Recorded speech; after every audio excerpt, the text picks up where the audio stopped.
This is Brother Ron, and welcome to We All Be News Radio and TV, the news-free Dixie for the 21st century.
Hello, Judge, you there?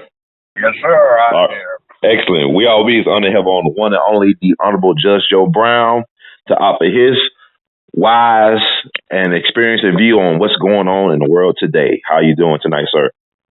Fine, young man. I hope I'm doing as well as I think you're doing. I'm good. I'm still standing. Yeah, but I just want to get your thoughts about a couple of things. I know people have been asking me, what did the judge think about what happened last month with Bill Cosby, the verdict? Because I know you've been, very vocal about the due process and the other things that's going on with that case. And now that they say he's guilty and he's facing, I guess, possibly a death sentence in jail. No, it's not. Well, it's not the most serious criminal offense. Okay. Here, there is a trend that has been going on for the last 35 some years that is driven by the mistaken belief that women are dumped on in the system and they don't get the right breaks, so they need some added into the law on evidence. In other words, there was a movement where you could not get into the woman's past character. There is a movement afoot now to give them different advantages in establishing the case. Now, this was not a rape case. This was an assault case, sexual battery, but not rape. Mm-hmm. And you saw that with this media circus that went on around the thing. Activity was going on in the courtroom. People who claimed to be victims were hollering at the defendant in court in front of the jury, and that should never have been permitted. Next thing, there's something inherently unfair about this, which is that when this woman tried to bring the charges, the DA's office, or the DA at that time, exercised his discretion and said, no, we're not bringing that. Well, she decides to file civilly. So when the civil action is filed, they start asking for discovery. So Cosby's side raises the claim of Fifth Amendment protection. And Fifth Amendment to the Constitution says that the state cannot compel a defendant to give evidence against himself. All right? Mm-hmm. So that's almost absolute. But in a civil case, that's absolute. In a civil case, a defendant can be required to give evidence against himself. So what the judge ruled was based on the fact that the DA's office had declined to prosecute. Bill Cosby did not have the Fifth Amendment protection and ordered him to reply, which he did. Now, after he replies, and this thing is supposed to be sealed, then a new DA goes back in and says, well, he gave a statement. But yes, that statement was on the orders of a court based upon its understanding that there would be no prosecutorial liability. So rather than striking that statement wherein he admits that he had sex with the woman and gave her drugs, which, by the way, what he described were uppers that would get somebody bouncing along like the Energizer Bunny, not I was asleep and woke up with him on me, which was something interesting, but they admitted that. Now, all right, at that point you have something is not rape, it's battery. An unpermitted sexual touching is basically what it is. Not forcible rape, not sexual penetration. And you have allowed into the record, probably incorrectly, this admission during the course of the civil proceedings. Yes, I had sex with her. Well, I had relations with her, sex with her. Yes, I gave her some drugs, which were the following. Instead of leaving it at that, you allow a witness to come in from some events that are of a half a century ago. And you let somebody come in with adventures more than 35 years ago. And what is the purpose of this?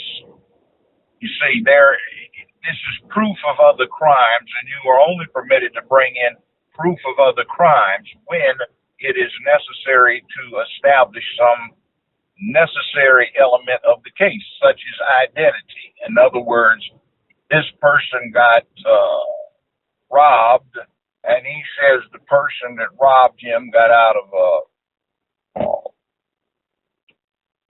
red and white Chevrolet, and he can't ID the man's face because he was under a ski mask. But 4 hours before, somebody got robbed by a person that had on the same clothes with no ski mask on, who can make an identification of that. See, that other crime is in for the purpose of identification. But here you had no reason other than to buttress the person's credibility. Now, ordinarily, you could not attack a woman's character when it was a sexual offense. But now, since this isn't rape, that could come in. But what happened during the first trial, which was showing you how unfair this is, because this woman said she did not know the witness that heard her say she was going to set this celebrity up. They didn't allow her to testify until the defense wound up bringing in several witnesses to say, yeah, these two know each other. But you see, that's bending over backwards for the woman. Now, in my experience, I've been doing this for 45 years. Mm-hmm. And if you are a black man and you're accused of raping anybody, particularly, and this is interesting, it depends upon the complexion too. If the black man is accused of raping or having some inappropriate sexual contact, the lighter the victim, the more biased the case is going to be against him. I think of one in particular. This man was jogging down the street, and this woman is driving by, and she slams on the brakes in her car, starts screaming, flags down some police, and says, that's him, that's the man that raped me. Now, he gets brought in, kept without bond, brought to trial, goes to trial. His lawyer wasn't that good, but I wound up having to dismiss the case. Why? Because the evidence came in that at the time the rape was supposed to have occurred some years before, the man was driving an M60A1 tank over in Germany in the Fulda Gap. So, couldn't have been him. He wasn't even in the United States. See, this kind of thing goes on, and everybody wants to bend over backwards. We had a thing some years ago where there were accusations that some children had been molested in daycare. Mm-hmm. And they wound up 246 complaints, and then it turns out in the end, everything had to be dropped after all of this hysteria because one of the assistant DAs had been taped while coaching the victims over and over again after they said nothing happened and kept trying to break them down until they'd say, well, okay, if that's what you want, yes, something happened. And then again, what happened? Well, like I said, something happened. See, that kind of thing is wrong. And in America, there's this thing about what do you do when you want to get a black man down, accuse him of having illicit sexual conduct with a woman. That's always what they throw out. And in this case, you have to take it in context of 1992, Bill Cosby put in a bid to buy NBC. And then he put in another bid and they flat turned him down. So he was getting ready to try and acquire another network, and he had made all of the financial arrangements, and it looked like we were going to have a black man with an independent major network. That was not about to happen. And then in terms of Hollywood, I say this. Personally, I've never done anything like that to a woman, but I can remember that when I first started my show, those bozos out there were trying to set me up. And having done what I did for my career, other than what Cosby had done for his, I understood what was going on, so I shied away from it, and I set some traps, and I caught them dead red-handed trying to do a setup. So that ended that, and they got so freaked out about what I had done to show what they were up to that they backed off of it for a bit, but I always had to be leery.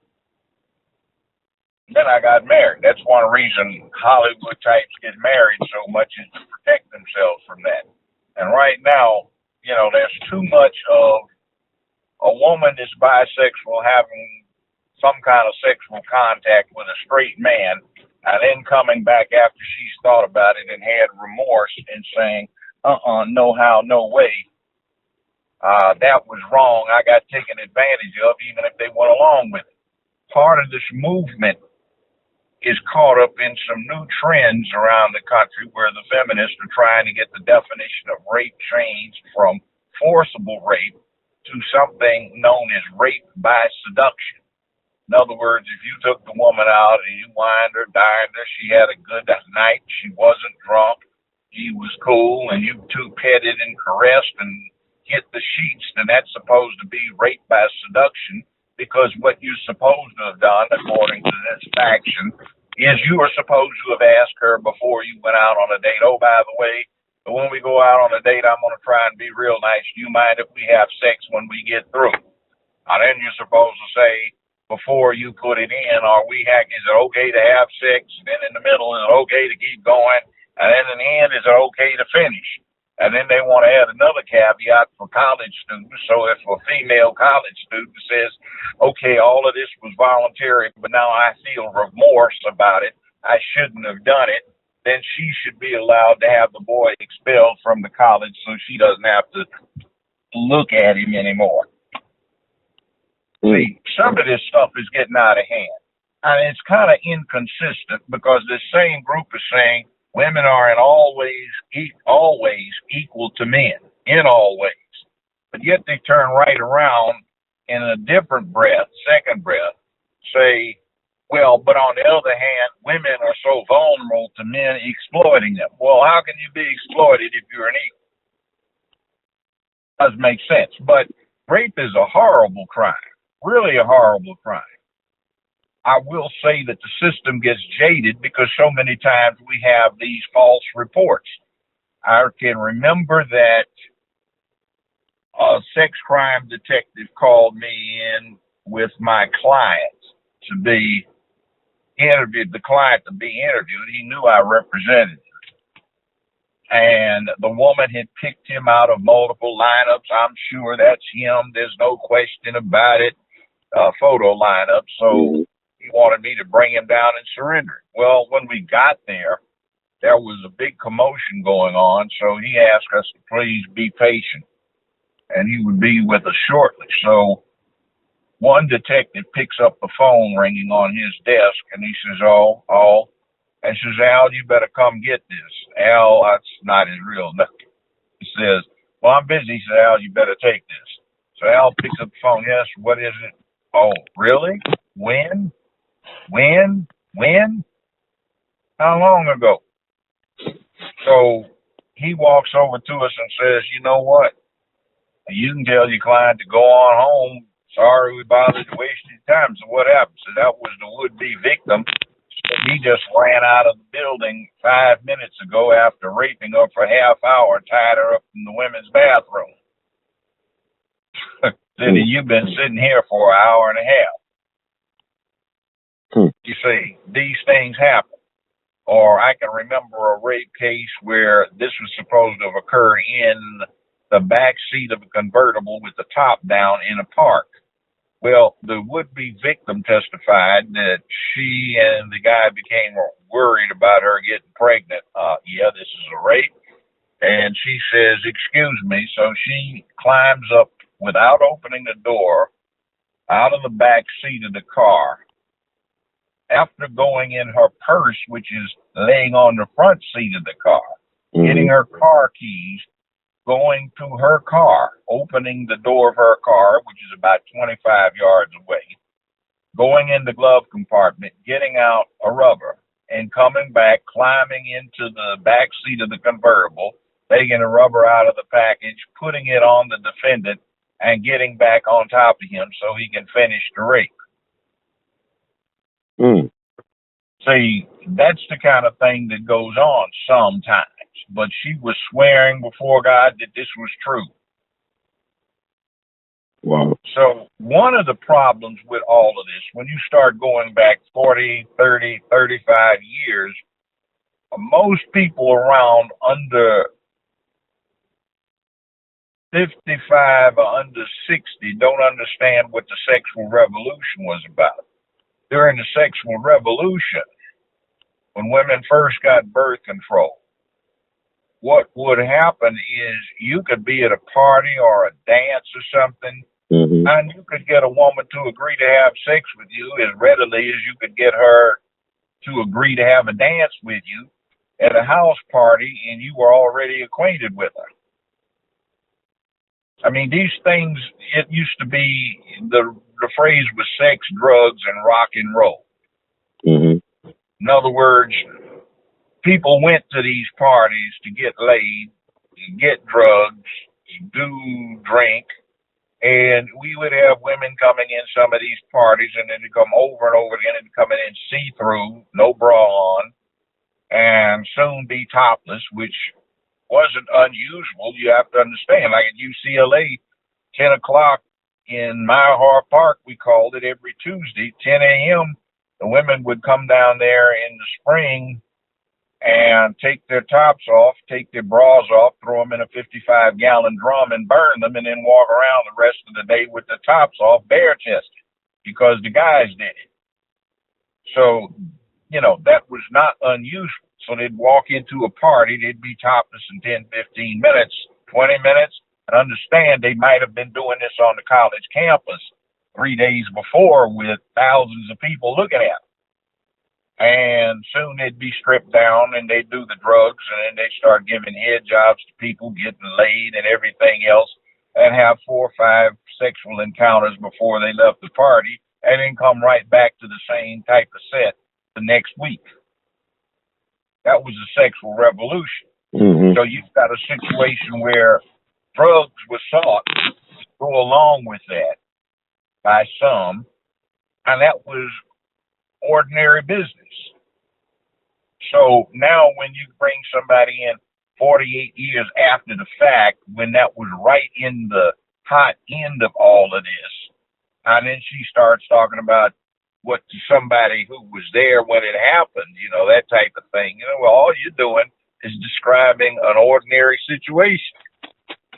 But now you haven't said anything about it, so you come forward. And then you got a Gloria Allred who is trying to hustle this stuff up, her and her daughter, and they've got a program going. And like I sent you a tweet situation where this one woman who was an editor for Teen Vogue, she admitted that she didn't care whether somebody was lying or not, or whether it ruined a man's career if it helped out the cause, even if it wasn't true.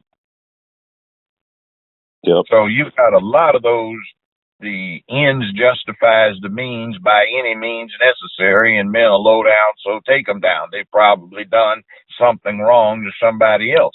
So now you've got the really weird picture of one part of the culture is getting women to spend the huge amount of money that they spend beautifying and sexifying.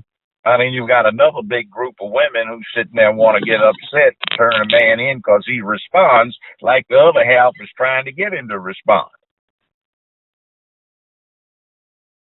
I also remember that Whoopi Goldberg interviewed one woman, a black former model.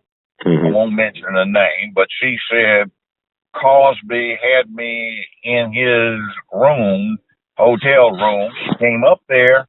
When he got to the door, all he had on was his robe, and then she talked about he put something in her drink, and she was instantly woozy, and then everybody else was going, what kind of drug did he give you that had that kind of instant effect? And what she was describing wouldn't have, but then she says, when Whoopi asked her, did he rape you? She said, no, he called a cab, escorted me downstairs on the elevator, and put me in a cab and paid the cab driver to take me home. Well, how does that fit in with the purview of you got done wrong? You know, remember the storyline? You get drugs and you wake up and it's not your fault. Right. And then you can remember what happened with Kobe Bryant. Remember when he got charged up in Colorado for that aggravated rape, and then it turned out that girl had sex with 5 or 6 other people that same night? Yes, I remember that. I can never forget that. And then right after the first Cosby trial, that woman talked about she had been intoxicated and this man took advantage of her on The Bachelor or Bachelorette. Oh, yeah. Yes, sir. And then it turned out they had a video of all of what she was doing. And she's the one that got naked. She had some drinks, but she wasn't drunk. You could see she wasn't staggering.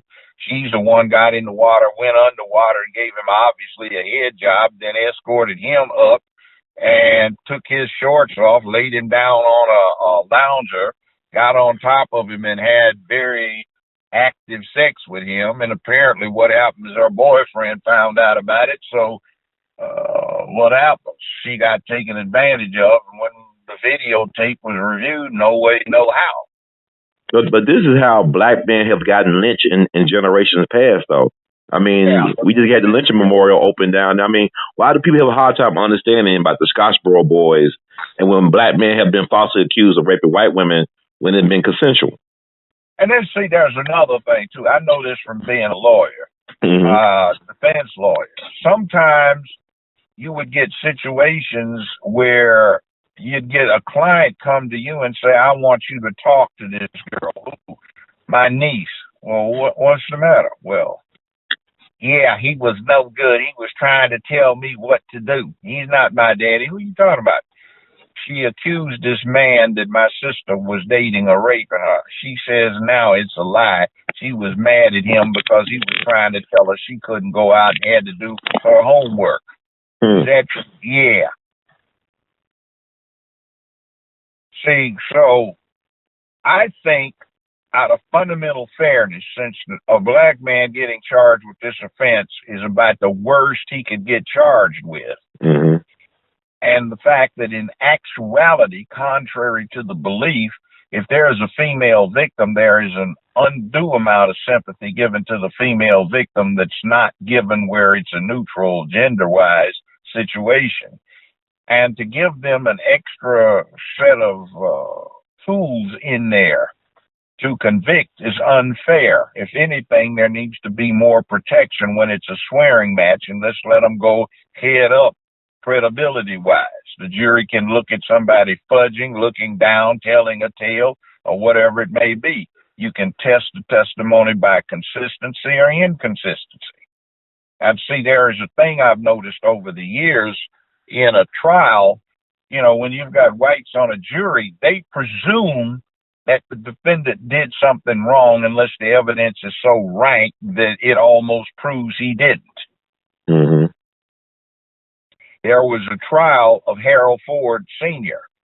down here in federal court. Odell Horton was the judge. And on the first trial, there was a mistrial, and he wound up allowing the government to bring in jurors from outside of the district. Why? Because something was going on. It was obviously some chicanery. Why? Because people in the audience were saying it was going to be a 2 for guilty, 10 for not guilty. How did they know that? I said, and look, there were 2 white people on the jury, and you could look at their faces, and you could tell what they were thinking, and you could look at the 10 other black folk, and they were going, no way. And the 2 white folk were going, he did it, I know he did it. And everybody was saying it's going to be a 10-2 verdict. Of course, nobody had access to the jury room. You could look and see. But Odell Horton was a naive person, always has been his whole life. With due respect, he wasn't a bad guy. He was just kind of nerdy. Right. So he was a black judge, by the way. But, he just went along with it. And go ahead. No, I was saying, Judge, I was thinking about what you were saying. I was thinking about what Dr. Camille Cosby said in a statement last week about the court being a lynch mob mentality. Can you get a fair hearing in a climate like this where the media has poisoned the jury and the judge seemed to have lost control of the courtroom? Can you get a fair trial? Lost control of the courtroom. Okay. That's what part of the problem was. I've been there, seen that, done that for years as either a trial lawyer or judge, and I've seen how a courtroom, I never let one get out of control, but I have seen it. Now, that thing crap they did on that show, I used to get on them all the time because I could hear them. They were trying to go, don't eat whatever the judge says, don't keep them. I'd say, look, I'll have you fired if you do that again. Now, Judy, they would tell everybody to be quiet and listen, but I'm black, so you got all of these lesbians out there trying to coach all of these people to come in and clown in front of me. But see, I just said, okay, it's arbitration. I'll play it a different way. It's just what they do. Now, let's see. I'm going to give you a case.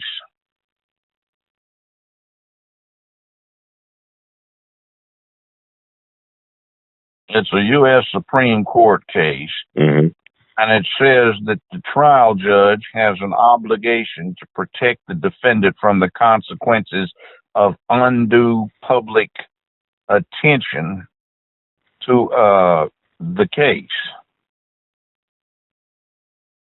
And they reversed it.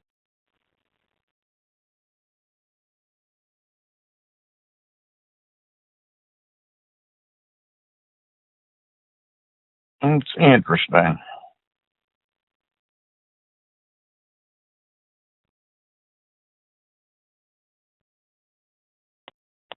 Let me find this. Excuse me, I was looking the case up. I wanted to make sure I got the citation right. But, we'll see what happens on the appeal.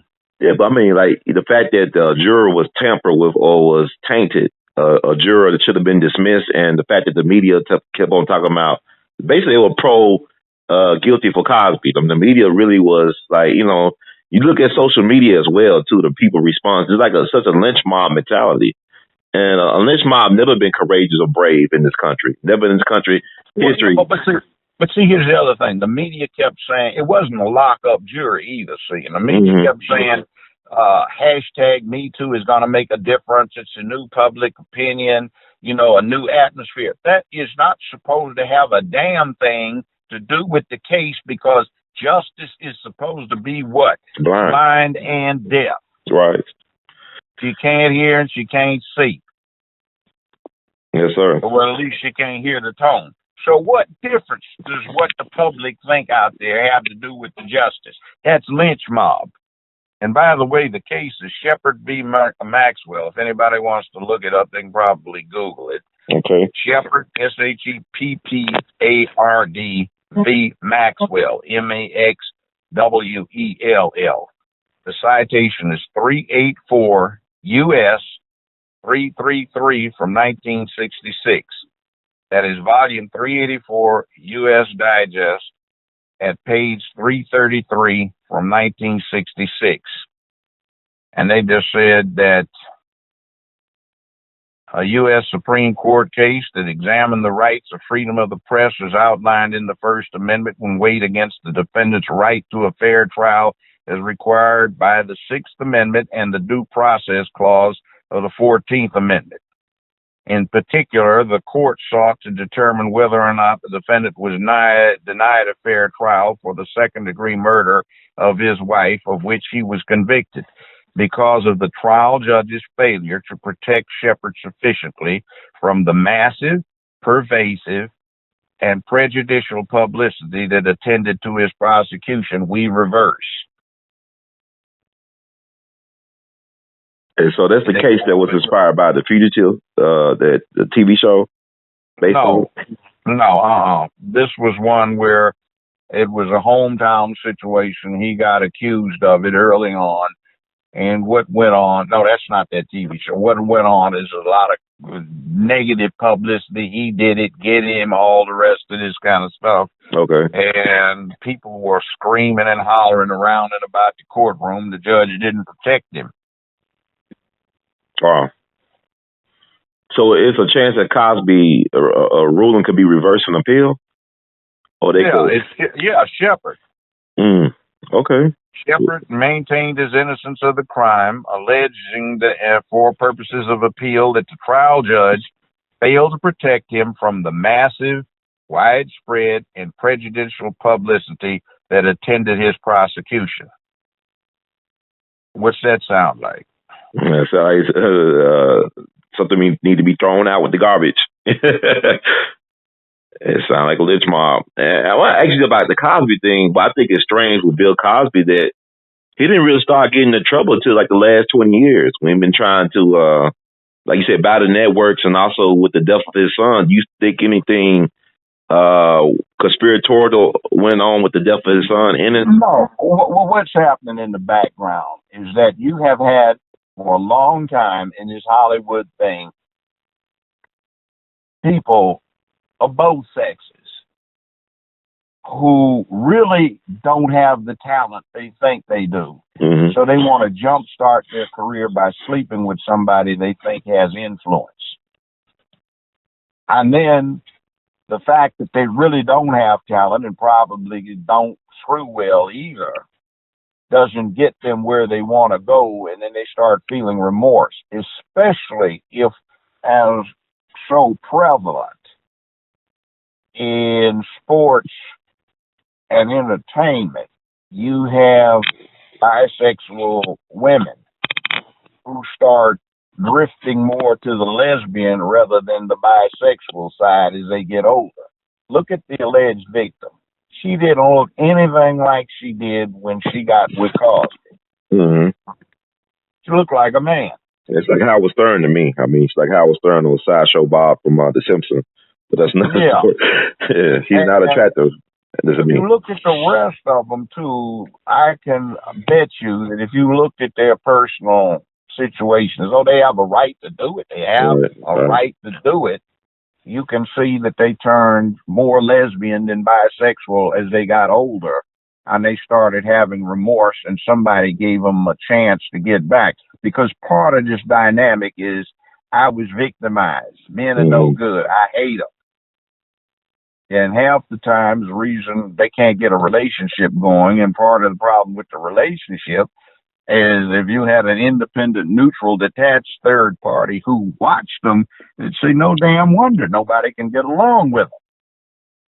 But I just really, really get disturbed from having been a trial lawyer and a trial judge to see when there is no proper control over what happens in a trial based on outside pressure. That becomes a lynch mob. Mm-hmm. Hard being a judge, much harder than people think. And so you get these people who are on the bench and they need a job. So they have to get reelected a lot of times. So they don't want to disturb anybody by going against what they perceive to be the public opinion.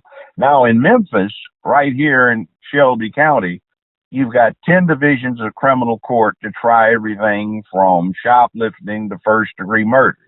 And out of those 10 judges, you've got only one of them right now, Glenn Wright, who's what I would call a good, solid judge that would make sure all of the I's are dotted and T's are crossed. You've got one other, but that one's too scared to go against the system, and that one gets bamboozled a lot. And the other black one we've got down there, he just goes right along with the flow because he's part of it. And I will say this, for political purposes, for judgeships, you need to stay away from career prosecutors. Sometimes there are exceptions, but for the most part, it's a case of power corrupting, absolute power corrupting absolute, too much power corrupting too much. And the DA's office has a lot of power. They're used to trying bullying situations. And when they get in a long habit of that, that becomes not good. I like to see somebody, even if they have been a prosecutor, which is a good way to learn how to work around in a courtroom. But I want to see you having done something else in your career. Now, I look, for example, at Senator Kamala Harris from California. She was a career prosecutor in Los Angeles, California, for the L.A. County DA's office. And from what I hear, she was halfway cute at one time. And she got all of these judges who would protect her from the consequences of her trying to act a bitch in the courtroom. And they would protect her when somebody would jump back. When she got to be California Attorney General, what happens? All of the fat cats go, clean. Nobody's bothering them. They contribute to her election coffers, and she's elected to be a U.S. Senator. Now she wants to run for president. But I don't think you need to let anybody who's been a career prosecutor in the office of President of the United States. That's bad news. They don't understand the little people. They learn all of the tricks of dealing with little people in terms of what to do to get over on a jury, which basically represents a constituency, a small constituency, but they do not have empathy with the big situation that's being presented. But I just say that. Now, that's my take on it. If he's guilty, he's guilty. But you see, there's one thing about American law. There are three concepts: guilty, not guilty, and innocent. Innocent and not guilty are not the same thing. Not guilty is what happens when you keep the state from getting out of control. For example, you go to Super Bowl parties.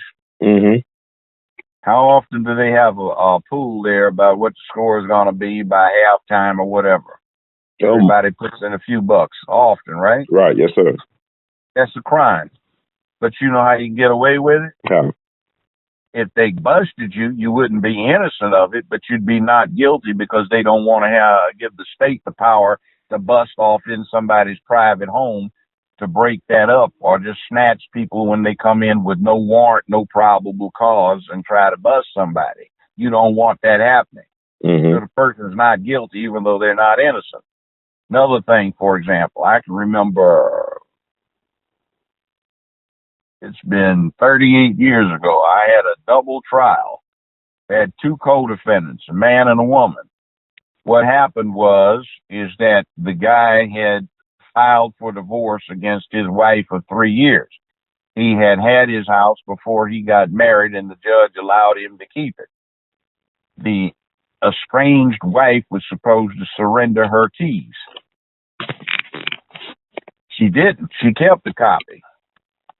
So one day she snuck by the house during lunch hour and didn't see the defendant's car out front. Well, his car wasn't out front because he and his new girlfriend had driven over there in her car. So the estranged wife takes the key, goes in the front door, and there's her estranged husband down on the floor with his new girlfriend, and they're going down on each other. Well, she quietly tiptoes out of the house, sees a cop coming down the street, flags him down. He gets out, she lets him in, and the cop arrests her estranged husband and his new girlfriend for unnatural sex acts. Why? They were going down on each other. The penalty at the time, 3 to 15 years in the penitentiary. Mm. So the jury's going, what? I said, yes, that is indeed a crime. I said, but I thought everybody don't confess.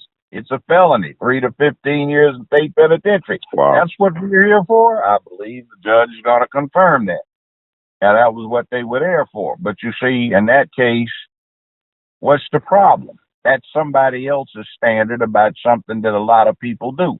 Mm-hmm. Now, what has happened with this mob rule thing in the Cosby case is that the standard at the time this happened was not what it seems to be now in terms of ordinary behavior. But it's like, okay, 1980, this was legal, and then all of a sudden, 82, somebody came off in there and busted them because they're down on the floor, going down on each other. Well, it's now looked at as some kind of perversion. You see, if you switch it back, you kind of get what's going on with the Cosby trial. Now, right. Rape is wrong. It's dead wrong. Right. But usually, you know, we're not having all that stuff going on. And then the other thing is, too, you know, it's what constitutes a bad act now. Out in Hollywood, the general rule is for straight guys, man, don't even look at these babes. If you look cross-eyed at them, they'll file a complaint with Human Resources. Well, what did you do? He looked at me as I was walking down the hallway. Well, yeah, you only had your mini dress was only 3 inches long. You see that thing I sent you a day before yesterday about an African college posted on the library? Yes, sir. Dress appropriately, you're distracting the boys, and some of the dumb girls were saying, well, that's not our problem. They just shouldn't look at our legs when we come in or whatever, dress like we want to. They're supposed to be there to study. Well, you are too, not to walk in and look sexually attractive. Now, see, that's another bloody thing. You have a right, if you're a woman, to dress any way you want to, as long as you're not breaking somebody's code about indecent exposure in the wrong place, okay? Mm-hmm. But you have a right to have money in your pocket. But if you were in the wrong neighborhood and you pulled out a big bankroll and flashed it, you may have been legal, but what's going to happen to you? You're going to get your fool self hijacked. Mm.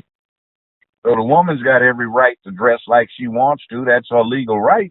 But if she's walking in the wrong neighborhood, wrong place, dressed the wrong way, she might get hijacked and her stuff taken. Yeah. So, yeah, she got done wrong, just like the guy got done wrong if he got robbed of his bankroll. But you don't flash your bankroll. You don't flash the flesh. I mean, that's just good sense. Yes, sir. But, you know, we have a lot of adjustments to make. But I just take this whole Cosby thing in context of when all this stuff happened. You know, worldview was not what it was. What it was then was not what it is now. Mm-hmm. And I wasn't there. I just thought the trial was out of the judge's hands. Circumstances got out of his control. That's what I saw. Yeah, what about the fact that it should never took place, it seems, if he settled out of court in 2005 and he gave a testimony that was not supposed to be used against him, and he settled with the lady for almost $4 million. And then, like, that's an object of appeal. Okay. See, that's what I'm talking about. So if he tried to assert the Fifth Amendment, mm-hmm. when you are a civil defendant and you want to assert the Fifth Amendment, you have to prove to the trial judge that you might suffer some criminal liability. If you don't, then the judge can hold it against you. And in a civil case, if you don't testify, see, the plaintiff can call the defendant for his witness or her witness. So the judge ruled that you had to testify because it's civil. Mm-hmm. There is no criminal liability. Then to come back in and allow that sealed testimony to be used in a criminal proceeding, I think is way wrong. Well, the prosecutor got into office by saying that he will, prosecute Cosby. That's what his campaign promised. I didn't go back that far to look into it, but bottom line is that even makes it worse. See, in other words, for ulterior, see, for personal purposes, he goes around and he has his position being what it is.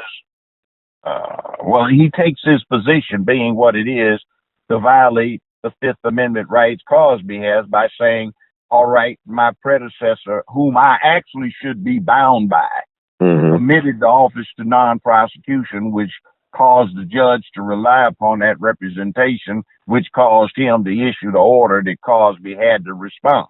Now, after he's done that, then I step back in and say, okay, I promise I'm going to prosecute him. See, that's not fundamental fairness. That's not due process of law. Now, I just found it interesting when you were saying. I was thinking about, what if Bill Cosby was a Pittsburgh Steeler? What if he was Ben Roethlisberger, who's been accused of raping women on several occasions, the quarterback for the Pittsburgh Steelers? And I look at what happened in Philadelphia with the rapper. Are you familiar with Meek Mill, the rapper? Yes. With the judge. I mean, what do you think about that case in particular? This is the one where they looked at his conviction and they're setting it aside. Yeah, I believe so. The rapper, the judge was a black female. Yeah. See, that's another thing, cause celebrity. I see that's what happens when you go just let the rush of the moment, the passion of the hour control what happens. Like that thing on Emmett Till. They've had interviews with that woman. She's 82 years old now. Her conscience is bothering her now that she's got near to the grave. And she said, boy, I didn't do that. That's a lie. I was wrong. I had no idea they were going to do that to that boy. But she lied to me because she was there that night. She picked him out. I mean, she identified him. But see, the other thing, too, she now claims that her husband was a spousal abuser, and she wound up leaving him after all this was over, but she was afraid of him. See, I heard other story. I know it was a white dude from Indianola, a former Klansman, who was friends with her family. The white folks back in Indianola said that she was known for having affairs with black men. Well, it may be, but I read the report in Post magazine. See, after they killed the boy, and then they got found not guilty, then they gave an interview to Post magazine for money. I also met Emmett Till's mother several times and discussed these matters at some length. But see,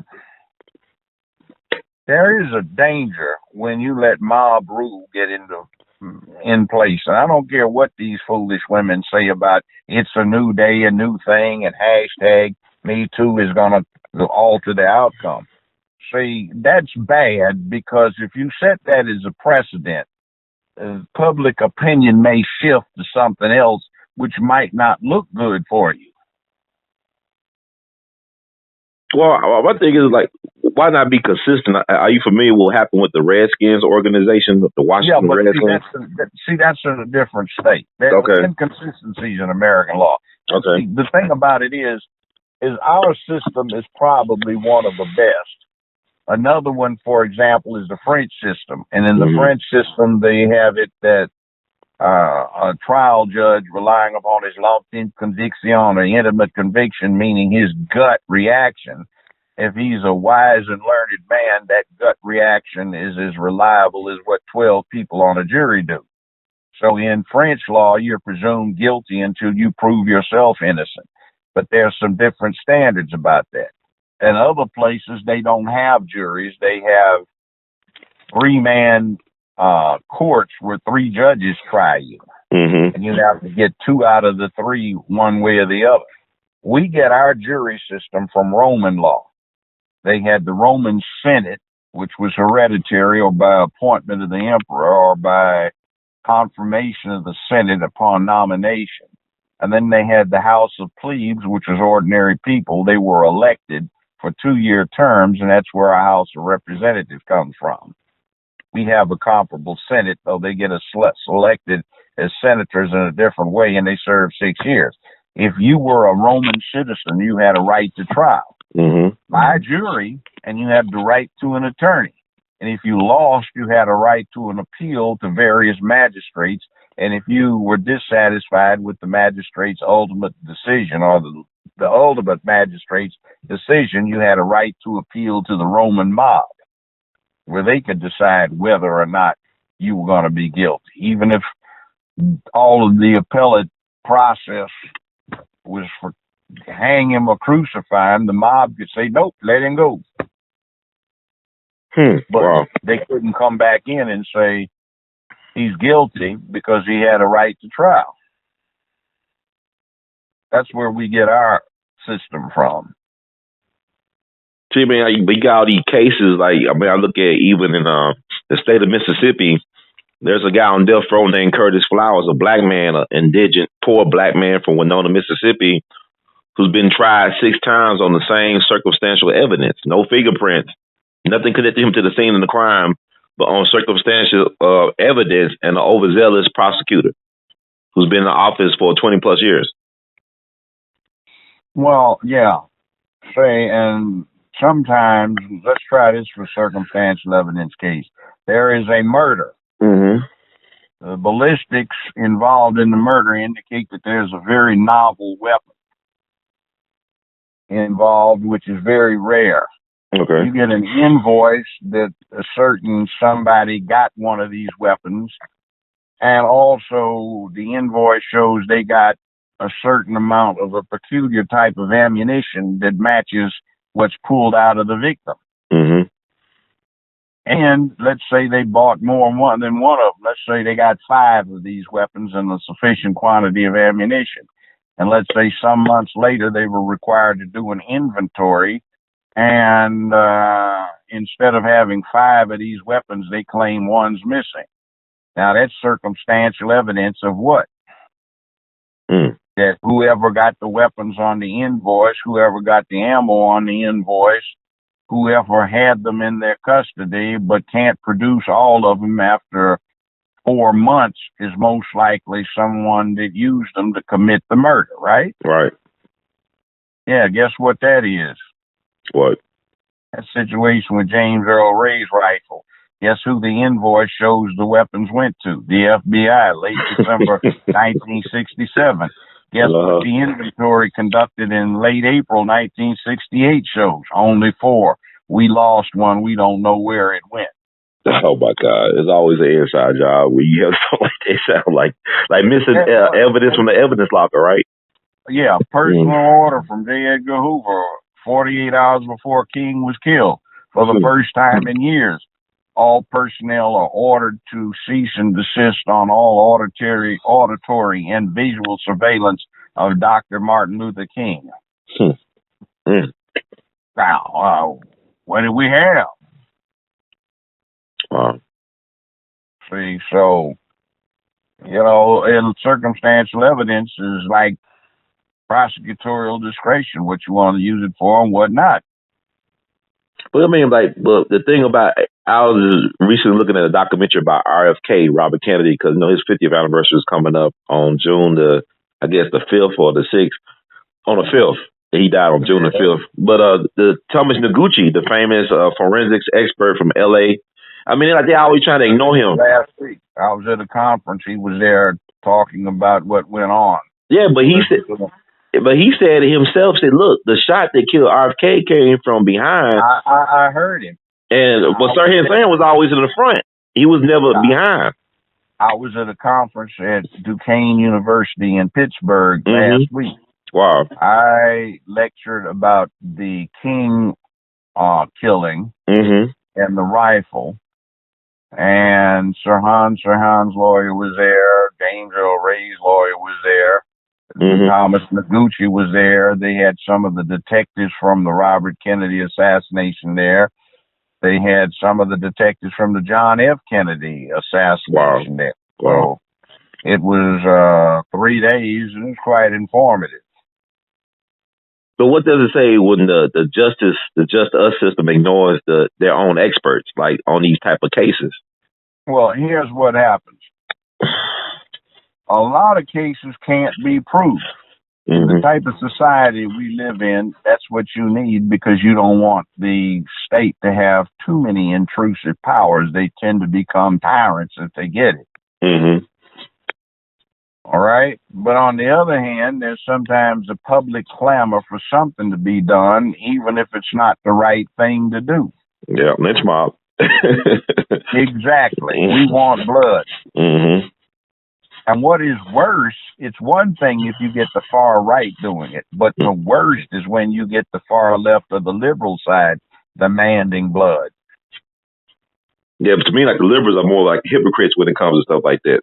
Yes, they are. And the bottom line is I won't say bottom line, but one of the problems with them is they feel sanctimonious and righteous because they perceive themselves as giving people bend over backwards type of break.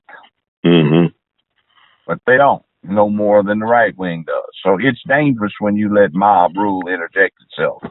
But what about my main problem with that trial is it was too much of a cliche if you knew. And if you were familiar with what the system does, the justice system, there was too much mob control and too much outside influence in this trial. And that's Shepard versus Maxwell. Okay. 384 U.S. 333, 1966. Hey, Joe, I gotta definitely ask you about this as well too. I was looking at even the RFK thing, the LAPD. I mean, like Daryl Gates. I mean, all them guys were so like it's nasty. They actually destroyed a lot of evidence in that situation. Yeah. See, what people need to understand about L.A., Robert Kennedy, the O.J. thing. What you need to understand about the riots that occurred in 65, the riots in 92, all kinds of stuff, is LAPD once were the worst corrupt bastards you could ever find. And see, they have a long history of racism. During World War II, until the War Department got involved and clamped down on it, they had what they called the Zoot Suit riots. In other words, black and Mexican hipsters, they wore Zoot Suits.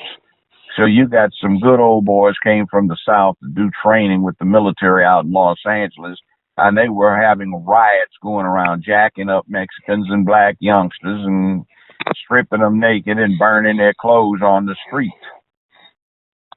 See, and LAPD turned a blind eye and tried to help them. Not the victims, but the perpetrators.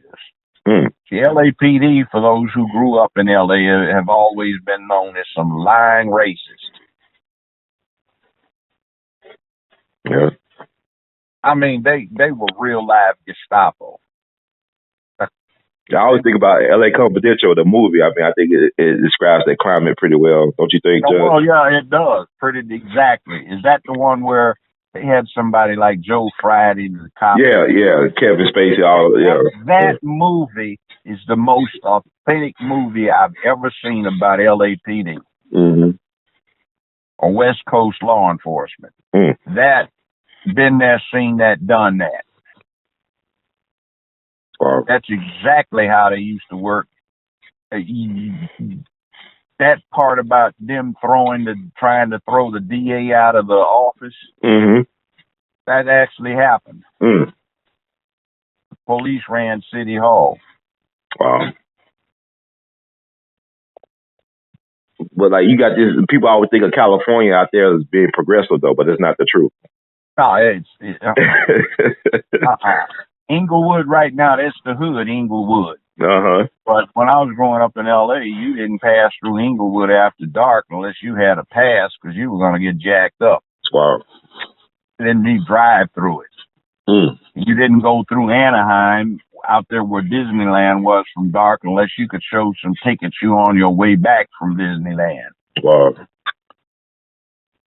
Man, this country is something else.